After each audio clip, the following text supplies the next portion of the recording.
The most feared weapon inside Clarence House was a single glance from the woman Britain loved most, and Princess Margaret spent 30 years learning to fire it. If these stories are worth your time, subscribing costs nothing, and more like this one are already queued. The bell means you will not miss them. Picture a drawing room on an ordinary afternoon, tea things on a tray, a guest talking a little too freely, pleased with himself, filling the silence the way nervous men do in grand houses. And then, from the far side of the room, Queen Elizabeth, the Queen Mother, turns her head and looks at him. That is all. She does not speak. She does not frown. But the guest feels it land somewhere below the ribs, a small cold drop, and the sentence he was halfway through simply dies in his mouth. The warmth in the room goes out like a switch. He does not know what he has done. He only knows, with total certainty, that he has done it. The staff had a private word for that look. They called it the froideur, and no one who ever saw it forgot it. Picture that room for a moment. You would not have seen the blow land. That was the whole point. There was no raised voice to point to afterward, no cutting remark you could quote to a friend. Just a woman in a soft coat, perfectly pleasant, who had decided in the space of a second that you no longer mattered, and had let you feel the decision without once being rude. That was the froideur. It could freeze a room in seconds, and it left no mark anyone could show a witness. Now move your eye a few feet to the left, because that is where the real story of this video is standing. A young woman watching the guest freeze, watching her mother's face, filing it away. That was Princess Margaret, and she was memorizing every part of it. Here is the gap that this whole story lives inside. The public never saw the glance. The public saw the other face entirely. They saw the soft blue coats and the little gloved wave at the racecourse. They saw a woman who studied the racing tips like scripture and kept her own string of steeplechasers. They saw the gin and Dubonnet at the end of the day, poured strong, taken with a laugh. They saw the smile, that famous, beaming, hooded-eyed smile that seemed to gather up an entire room and forgive it. For most of the 20th century, Queen Elizabeth, the Queen Mother, was quite simply the most loved member of the royal family. History filed her under one word: kind. And she was. That is not the trick of this story. She really could be warm and generous and funny, and the affection people felt for her was not manufactured. But warmth was only one setting on the same machine. Turn the dial the other way, and the exact same woman could remove you from her attention as cleanly as closing a door. The people who worked in her houses knew both settings. The public knew only the first. Margaret knew both. Margaret grew up inside the second one. So let me say the thing this whole story is built on, plainly, and then spend the rest of it proving it to you. Princess Margaret's cruelty, the sharpness that made her feared at dinner tables across London, the wounding line and the withering silence, and the reputation that followed her into every obituary, did not come from nowhere. It was not some flaw that appeared in her by accident. She learned it. She learned it in that drawing room, and in a dozen rooms like it, glance by glance over decades. She learned it from the one woman no one ever thought to blame. To see how, you have to understand the two of them together, because they were rarely apart. Margaret was born in 1930, the second daughter, 4 years behind her sister, Elizabeth. And from very early on, the family understood the two girls in different registers. Elizabeth was the steady one, the dutiful one, the child who took things seriously, and would one day take the most serious thing of all. Margaret was the bright one, the quick one, the performer who could do the voices and land the joke and light up the room when she chose to. She was. and this was quietly understood by everyone who watched them. The mother's favourite, in a way the older girl simply never was. Elizabeth commanded respect. Margaret commanded delight, and delight in that mother brought a closeness that duty could not. For a while, it was a charmed arrangement. 2 princesses, a warm and clever mother, a shy and loving father. Then the father died, and everything folded inward. George VI died in early 1952. He was 56. He had never wanted the throne, had it forced on him by his brother's abdication, and it wore him down and killed him young. His widow was suddenly no longer queen but Queen Mother, a title that had barely existed, a woman with no obvious role, and a grief she never fully spoke about. And his younger daughter was 21, unmarried, and now without the father she had adored. So the 2 of them drew together. It was the most natural thing in the world. The widowed mother and the unmarried daughter, folded into the same grief, began to share a life. They shared houses. They shared habits. They shared the long evenings and the racing gossip and the same taste in company and the same drink at the end of the day. Where the older sister now had a crown and a red box and a government to see, Margaret had her mother, and her mother had Margaret, 2 women in one orbit circling each other for the next 50 years. And this is where the inheritance actually happened. Not in a single lesson, in the daily unnoticed rub of 2 people living that close for that long. Friends of the family, the sort who saw them across dinner tables again and again, noticed it and later spoke about it.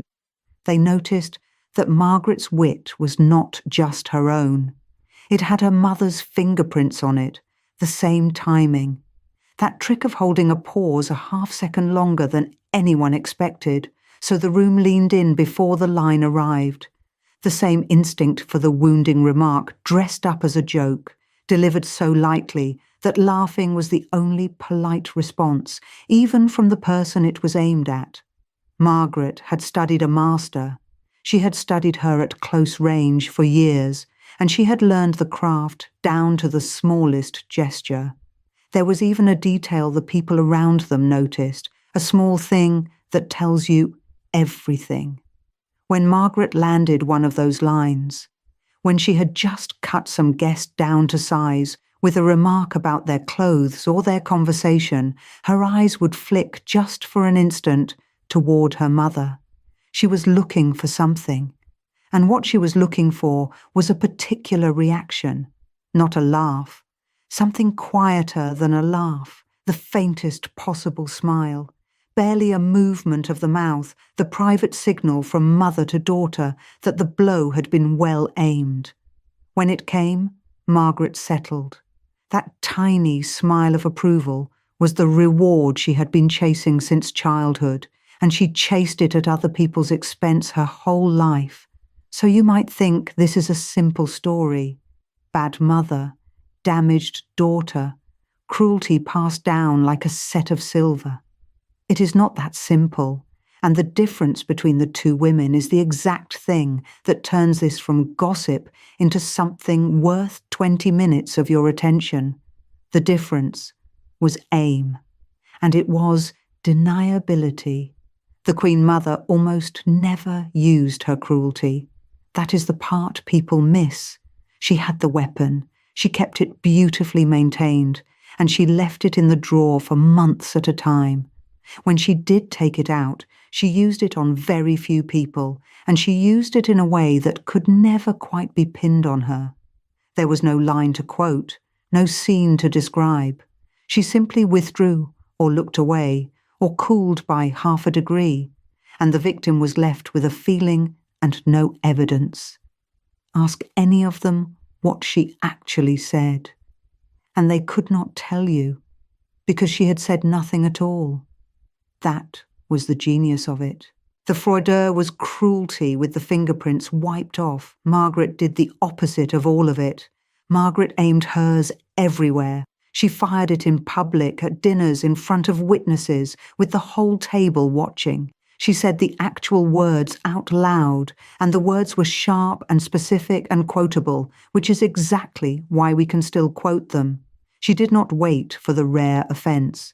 She reached for the weapon when she was bored, when she was slighted, when she simply felt like reminding a room who outranked whom.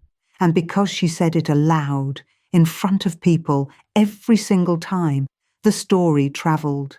The guest went home and told the story at his own dinner the following week, and Margaret got the reputation. That is the whole engine of what happened to these two women's names. Same instinct, same training, same faint approving smile at the end of it. But one of them worked in silence, and the other worked in public. One of them wiped the weapon clean, and the other left it lying on the table with her name engraved on the handle. So ask yourself who you would have blamed if you had been standing there in 1955.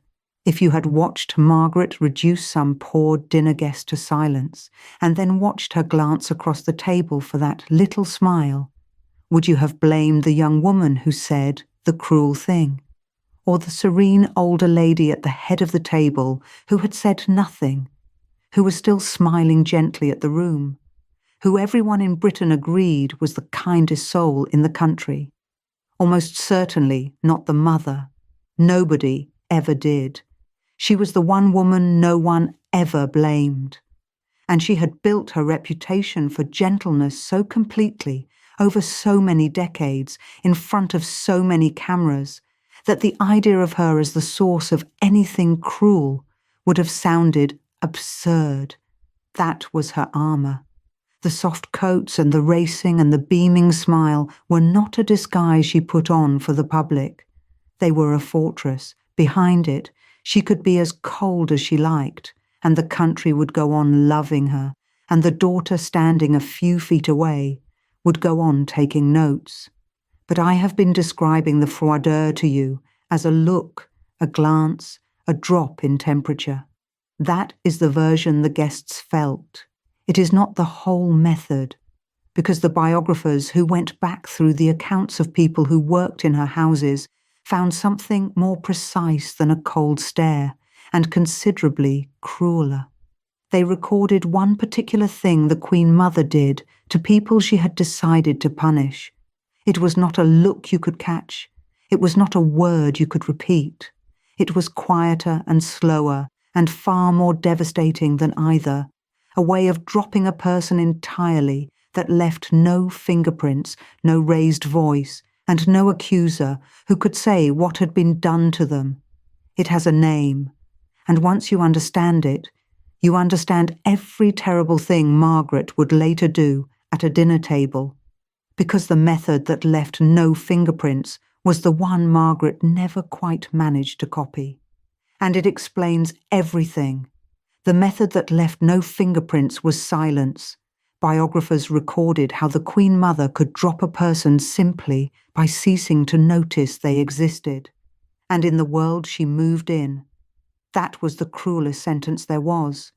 She never raised her voice. She never argued. She simply withdrew the light, and the person she had withdrawn it from ceased to matter. Think about what a royal court actually is. It runs entirely on being seen. A word from the right woman lifts you. A glance places you.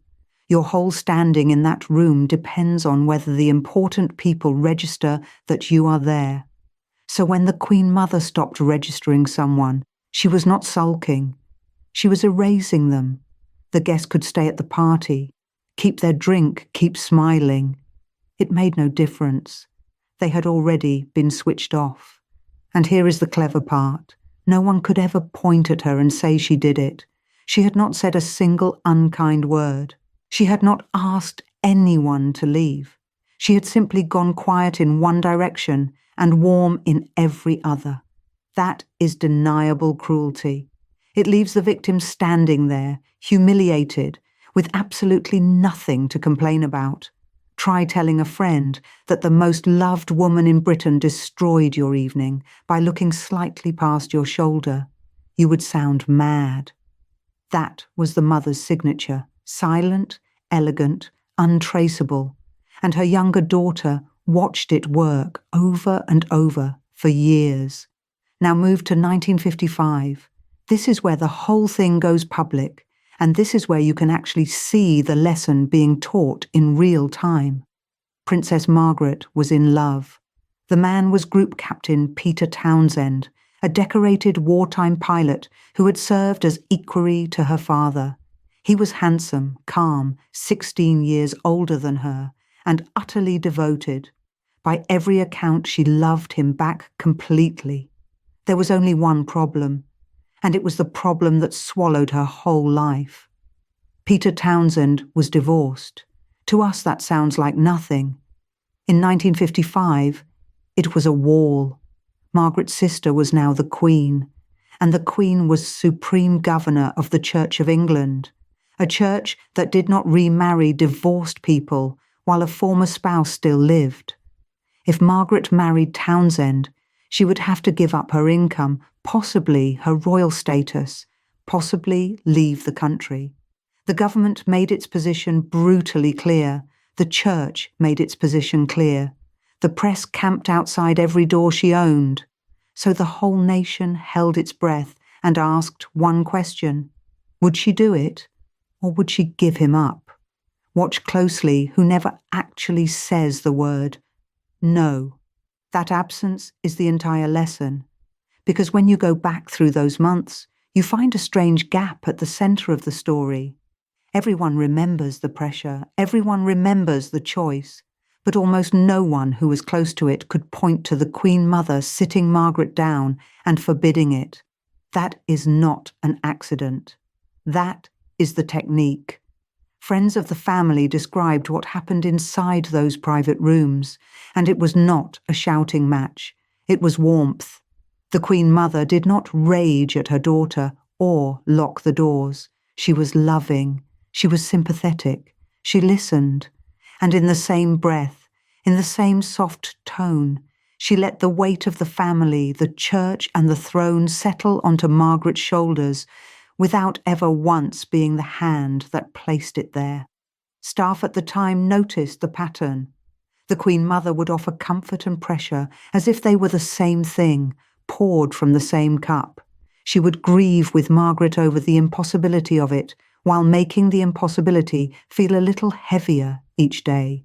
She never said, "You cannot marry him." She said, in effect, "My darling, how terrible this is," and left the terribleness to do the work. That is the double play. Warmth in one hand, pressure in the other, and never a fingerprint on the decision. If it went wrong, if Margaret ended up broken and alone, no one could ever say the mother had ordered it. The refusal floated in the air, belonging to everyone and no one, to the church, to Parliament, to duty, never to the gentlest-looking woman in the house. And in October 1955, Margaret gave him up. She issued a statement saying she was mindful of the church's teaching and her duty to the Commonwealth, and that she had resolved to put those before her own happiness. She was 25 years old. Peter Townsend left the country. She would carry that ending for the rest of her life. Now, here is the part that matters for our story. Watch where the blame went. The public needed someone to make sense of it, and the figure who emerged from those months hardened was Margaret. Cold, they started to say. Difficult. A princess who could not just be happy, who chose grandeur over love, who had ice in her somewhere. The reputation for coldness began quietly to attach itself to the daughter and the mother. The mother came out untouched, loved as ever, softer than ever, the gentle heart of the family standing beside her wounded girl. No one looked at the Queen Mother and saw a woman who had managed a catastrophe without leaving a mark on herself. They saw comfort. They saw kindness. She had performed the hardest cut of Margaret's entire life and walked away with cleaner hands than anyone in the building. That is the whole inheritance in one event.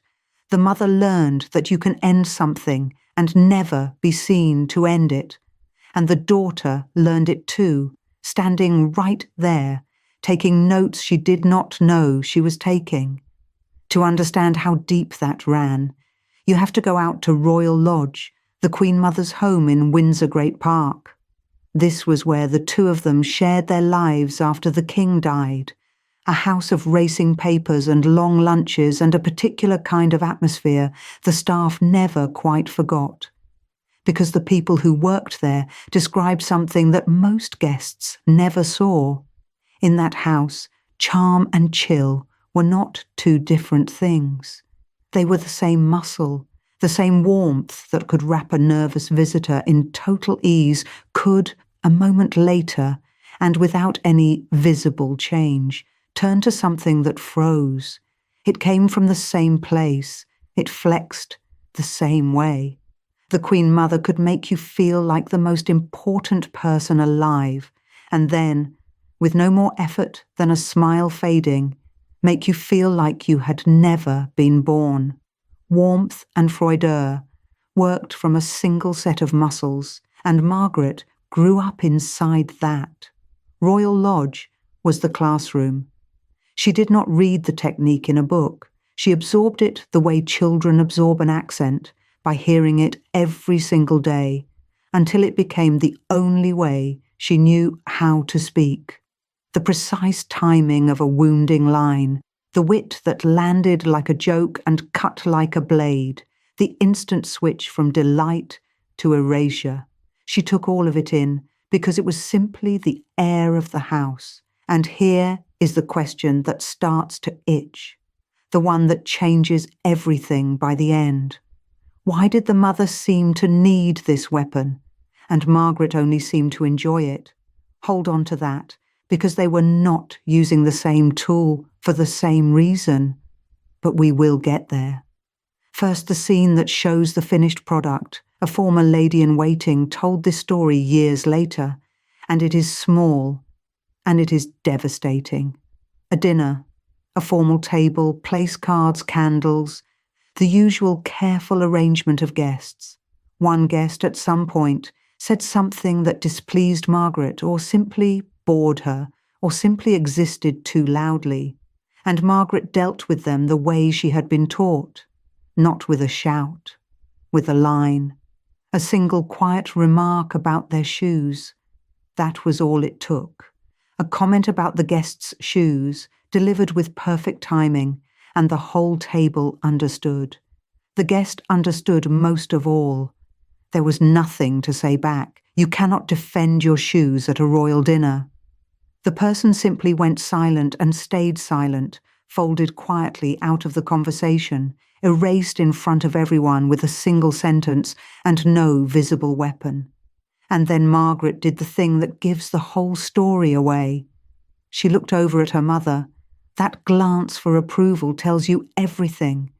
She was not just being cruel. She was reporting back. The line about the shoes was not really for the guest at all. It was an offering, laid at the feet of the one person whose opinion had shaped her since childhood. Did I do it right? Was that clean enough? Was that sharp enough? And across the table, the answer came the way it always came.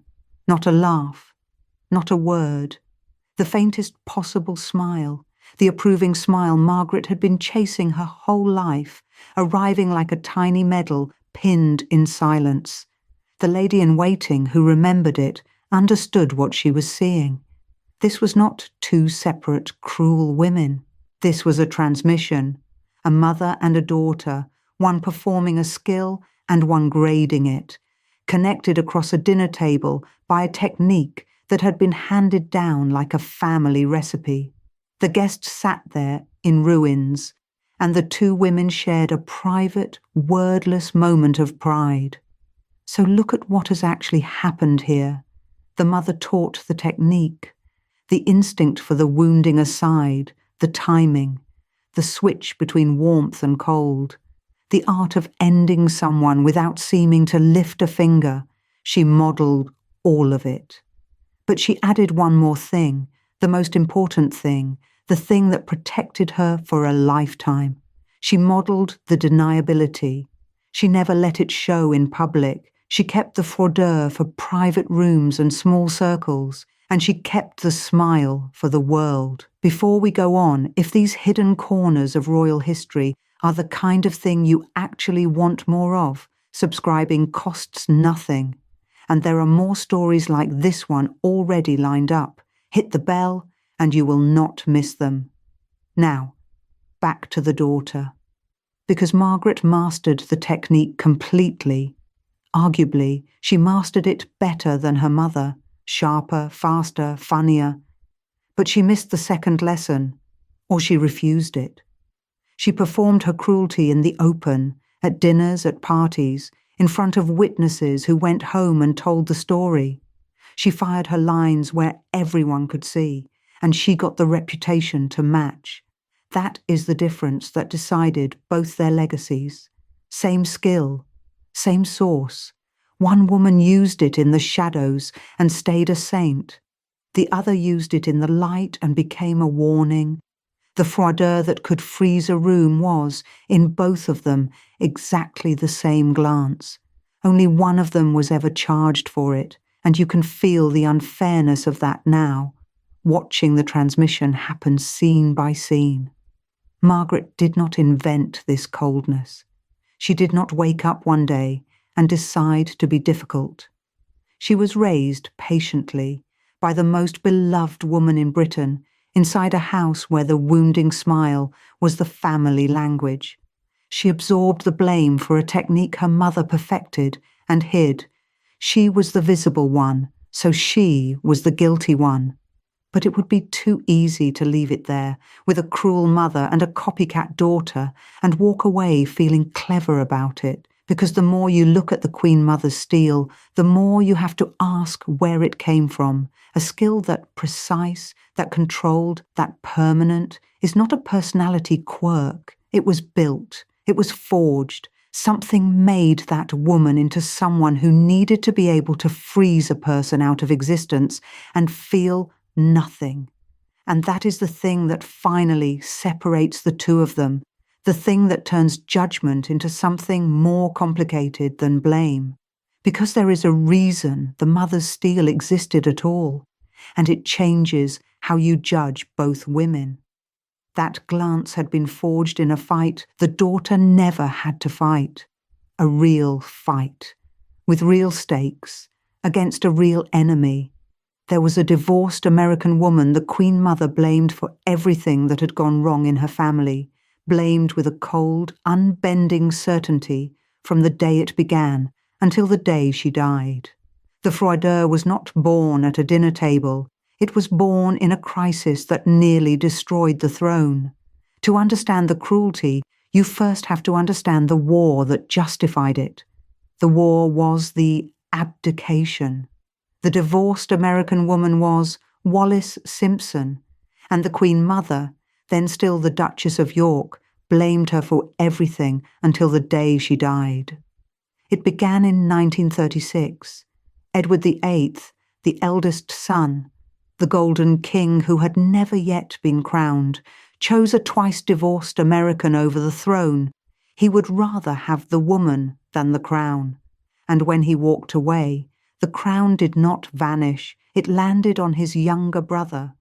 That younger brother was Bertie, the shy one, the man with the stammer that turned every public sentence into an ordeal. He had never wanted the job, never been trained for it, never expected it to come near him. Overnight, he became King George VI, and his wife, the smiling Duchess with the soft face, became Queen. She had not asked for this either. She watched her husband forced onto a stage that terrified him, and she decided quietly who was responsible. She never forgave Wallis Simpson. Friends and biographers recorded the same thing across the decades. The froideur that could freeze a drawing room had one permanent target, and it was the woman who, in her mind, had thrown an unready husband onto the throne, and she believed, into an early grave. George VI died at 56, worn thin. The Queen Mother was certain she knew what had shortened him. She said it in different rooms to different people, always with the same cold certainty. Wallis had done this.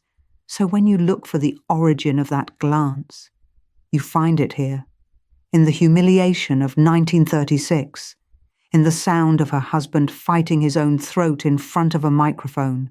The steel was not born gentle and turned hard. It was hammered into shape by a crisis she never chose and could not escape. And then it was tested, because 4 years later, the bombs came. When the Blitz began and German aircraft turned London into a nightly furnace, the advice to the royal family was simple. Leave. Send the children to Canada. Get the Queen out of the capital, somewhere safe, somewhere the bombs could not reach. She refused.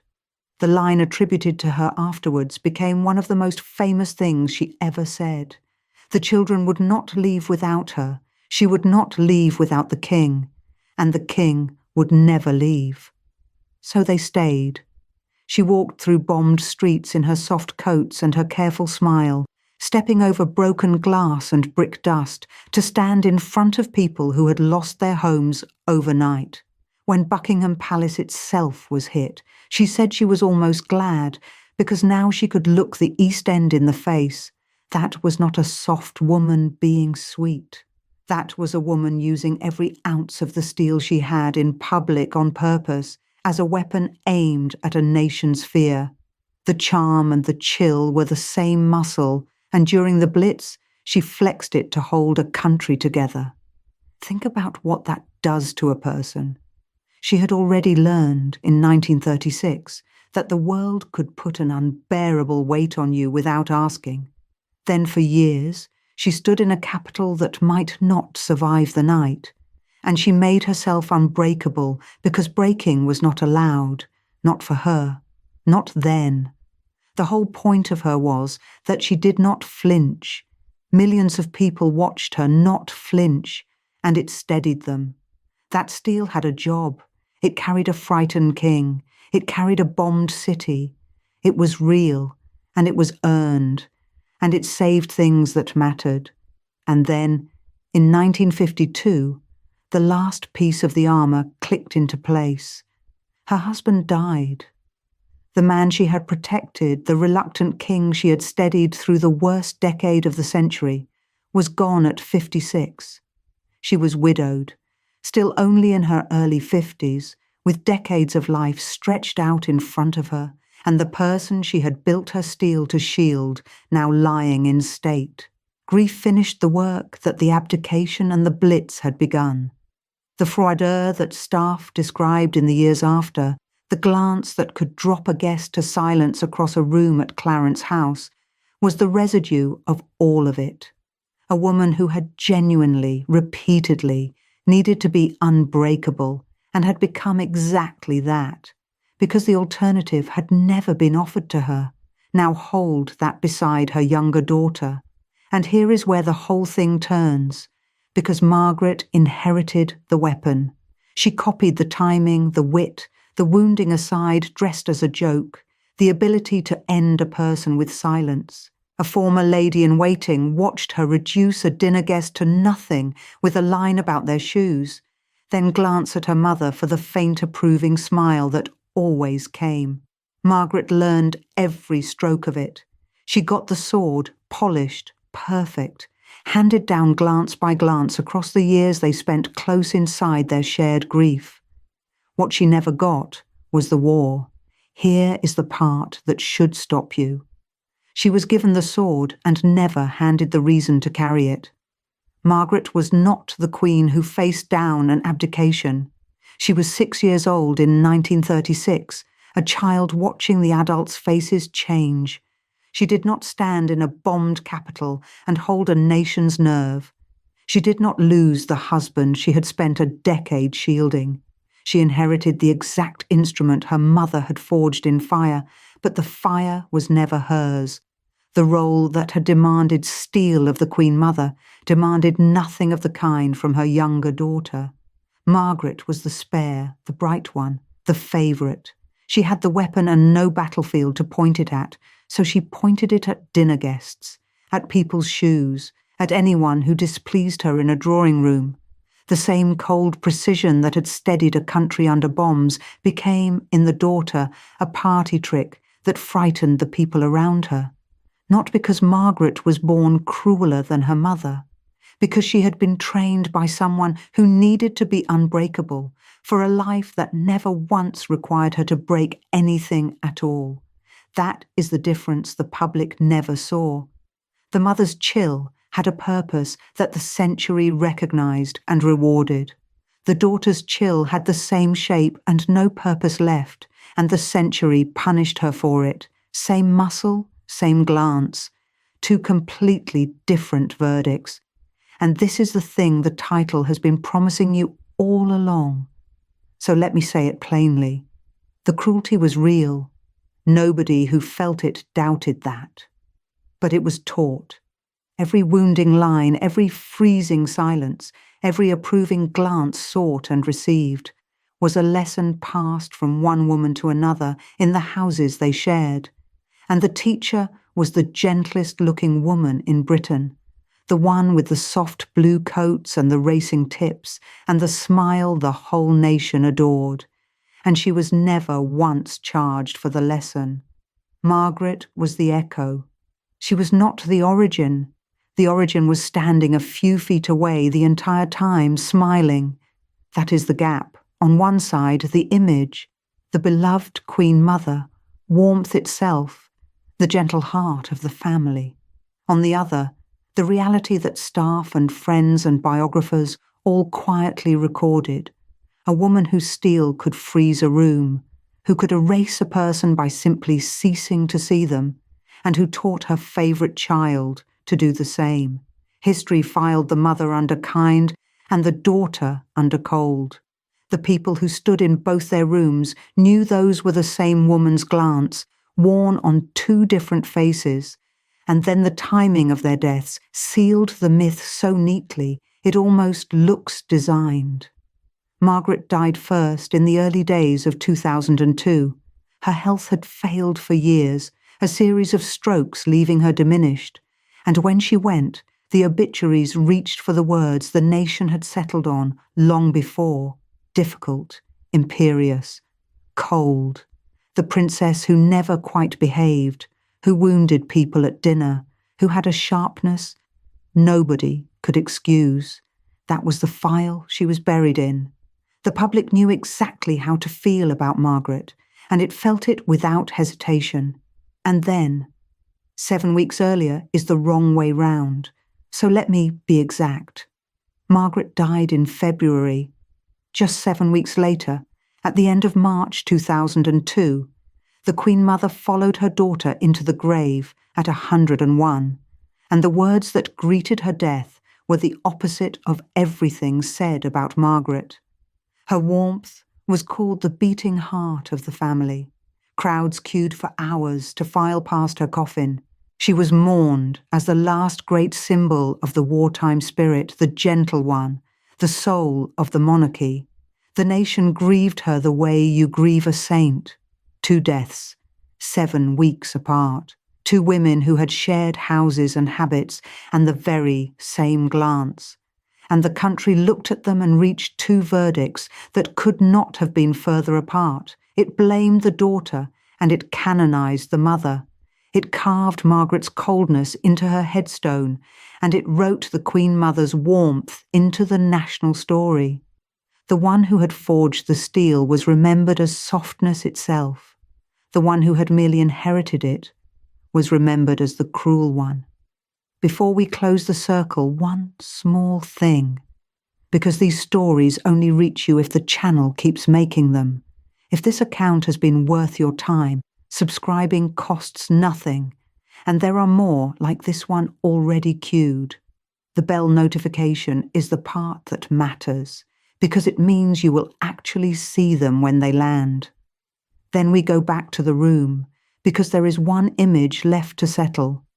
Think about the sheer efficiency of that outcome. The mother spent her life making sure she was never the one who said no aloud, never the one whose fingerprints were on the wound. During the Peter Townsend crisis, she offered Margaret warmth and pressure in the same breath and never once had to be the villain. That was the whole method. Charm on the surface, chill underneath, and always, always deniable. She practiced that deniability for 60 years, and it worked perfectly right up to the obituaries. She dealt the froideur for a lifetime and walked away as the kindest woman in the country. That is not an accident of memory. That is the exact skill she had spent a lifetime perfecting, succeeding one final time after she was dead. And Margaret? Margaret never learned the second half of the lesson. She learned the wounding line, but not the art of never being caught holding the knife. She fired hers in public, in full view, and collected the reputation her mother spent a lifetime avoiding. The mother aimed rarely and deniably. The daughter aimed openly and paid for it, same weapon. Opposite discipline. One of them understood that the froideur only stays beautiful if nobody can prove it exists. Which brings us finally back to where all of this began. Think back to that first glance across the room, the guest at Clarence House who had displeased the wrong woman and felt the temperature drop and never forgot it. You now know exactly whose glance that really was. You know where it was forged, in 1936, and the years of bombs that followed, and the widowhood that finished it. You know it was handed down, deliberately, patiently, to a daughter who copied it without ever needing it, and you know why nobody ever traced it back to its source. 2 women, 1 crown, the same froideur living behind 2 different smiles. The nation looked at the identical chill and decided one woman was warmth and the other was cruelty. And it never once asked why the 2 glances matched so exactly. It could not ask, because to ask would have meant looking at the gentlest-looking woman in Britain and seeing what was actually there. And the country did not want to see it. It needed her to be kind. It needed a beating heart at the centre of the family, and she had spent her whole life making certain she was the one who got to play that part. So the daughter took the blame for the mother's craft. Margaret was not the beginning of that coldness. She was its echo, thrown forward through the years, landing on dinner guests and startled friends and anyone who crossed her, while the voice that first spoke it stayed unquestioned and adored. She was the one woman no one ever blamed, and she got to be that precisely because someone else absorbed all the blame in her place. That is the story history chose not to tell. Not because the facts were hidden. The staff saw it, the friends saw it, the biographers wrote it down. It was there for anyone willing to look. It stayed untold because the version we already had was more comfortable